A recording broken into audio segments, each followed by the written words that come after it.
ова одлука, која што беше поддржана од сите советници, се ориентираше по поминат километар. Значи, општина Куманово одлучи да на превозниците им се субвенционира 40 денари од поминат километар.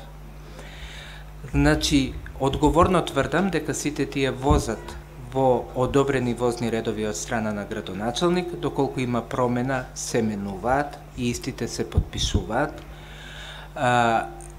Дека не можеме реално да ја представиме бројка на корисници, меѓутоа, следејќи ги токовите на движење на луѓето, некаде дневно околу од 10 до 13.000 патници го користат општински линijski превоз на територија на општина Куманово. Дневно. Не. Значи, дневно. Тоа се поминати околу 110.000 километри на ден поминуваат тие. Тоа се 26 линии на цела територија на општина Куманово. И сега наидуваме на јас лично како раководител на сектор за комунални дејности, добивме еден предлог од страна на почитуван советник Благе Акимовиќ, значи да субвенционираме бесплатен паркинг.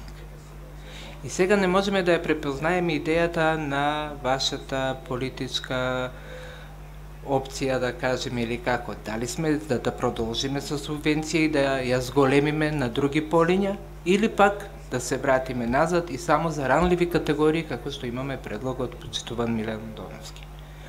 Доколку го поддржуваме ова субвенционирање на превоз и сакаме да се определиме за нови субвенции, секако дека Совет, мнозинство на Совет и сите вие ќе одлучите да се формира некоја комисија, да се направи анализа од представници од една политичка партија, од друга, од стручните луѓе, од директори на јавни предпријатија, за да видиме дали е тоа издржлив предлог на почитуван советник или да го укинеме и да направиме, да кажеме, по друг пат да тргнеме, да почнеме да размислуваме само за социјални категории, да донесуваме одлик.